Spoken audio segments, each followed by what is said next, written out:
Aleluia. Exaltado é o nome do Senhor.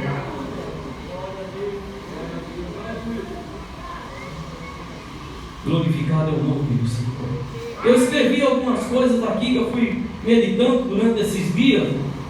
E a CPU da gente vai dando umas falhas, né? Depois que passa dos 30. E as pernas tremem, as palavras fogem. Eu digo, eu preciso marcar alguma coisa aqui, Alex, senão a gente não lembra.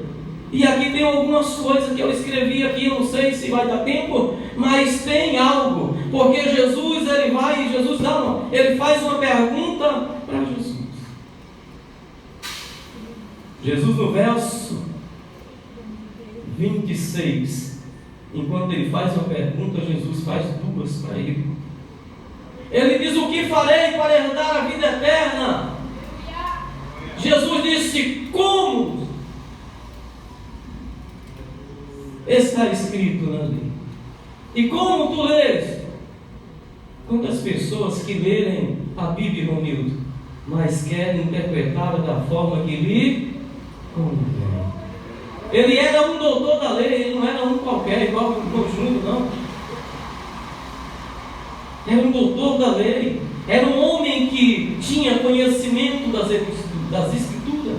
Ele conhecia a lei, porque ele tinha estudado para isso desde a sua infância.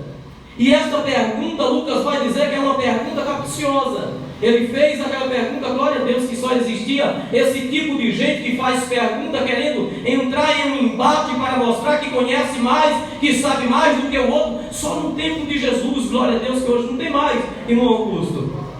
É só lá quando Jesus estava naquela época, hoje não tem mais. Ele sabia a resposta e ele queria entrar no embate com quem? Com o dono da lei, porque Jesus Cristo era a própria lei. Ele estava perguntando para aquele que tudo pode, para aquele que tudo faz, para aquele que tudo conhece. Ele é Deus.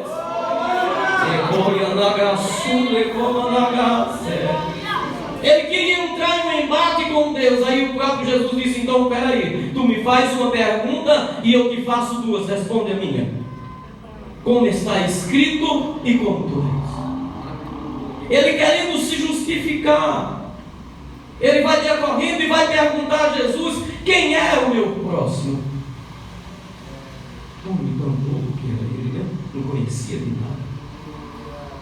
Jesus termina a palavra no versículo 36, fazendo uma pergunta para ele. E aí Jesus entra. Por que eu li o versículo 17? Porque os discípulos voltaram e Jesus envia ele e diz: olha, estou enviando vocês como ovelha no meio dos lobos. Quem é o pastor que tem a sua ovelhinha e vai mandar a presa principal para o lobo? O lobo ama a ovelha não ataca. Quando ele vai, ele pega, e ela não vai contra-atacar contra ele. Em outras palavras, é presa fácil essa. Aí Jesus estava dizendo: estou enviando vocês, mas não pensa que o lobo pega, não pensa que o lobo toca, porque eu estou enviando, mas eu estou na frente, estou com vocês. Vocês não estão só. Quando ele volta, ele traz um relato e ele diz: olha, o ápice da história, ele diz até os demônios. Ele estava dizendo: no mundo espiritual e aqui na terra não tem outro mais poderoso depois do Senhor, é só ele. Mas ele diz: até os demônios, ele se sujeita ao teu nome. Aleluia! Mas Jesus estava dizendo: estou enviando vocês, mas não se preocupa, vai ter contra-ataque, vai ter levante contra aquele que faz a obra do Senhor, porque nós fomos chamados e escolhidos para uma grande obra. E qual é a grande obra? Ganhar alma e fazer discípulo. Glória a Deus. Ele está dizendo: quem vai fazer a obra do Senhor vai ter oposição. Mas ele se alegra com isso. Jesus disse: se alegre, porque o nome de vocês está no livro da vida.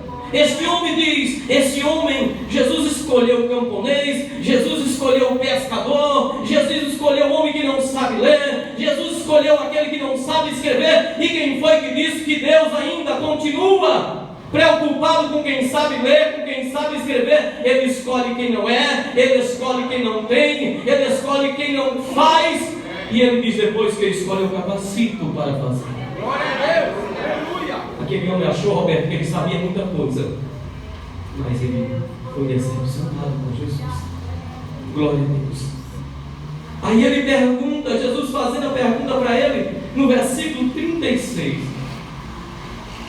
Jesus pergunta para ele: qual destes pois que parece com o teu próximo?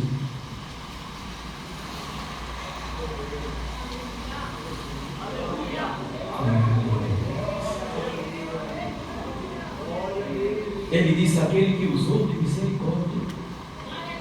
E eu comecei a buscar,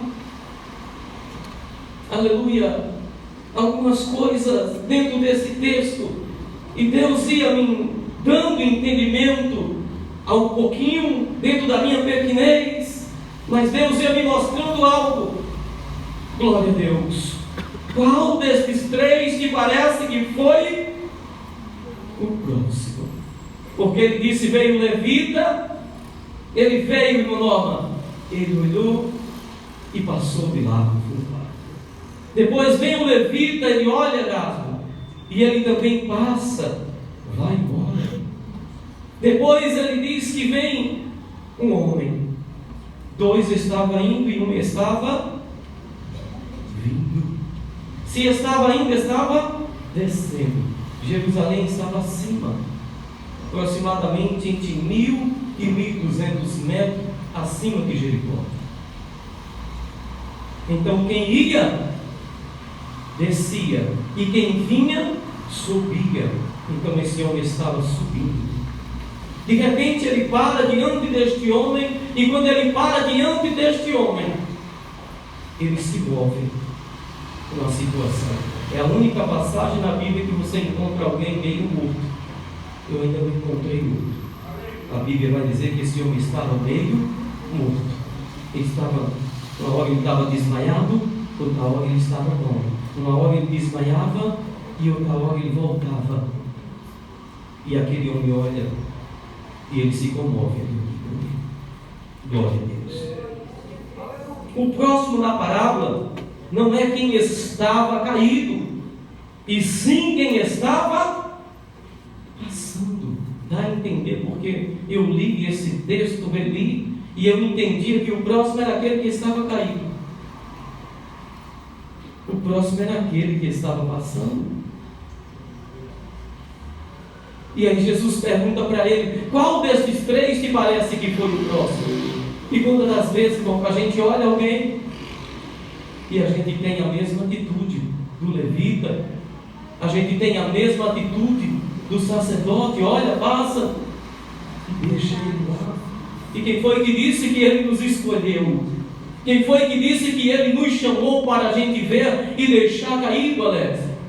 Ele nos chamou, nos levantou, e ele está dizendo: estou te dando capacidade para você estender as mãos e colocar de pé quem estava caído.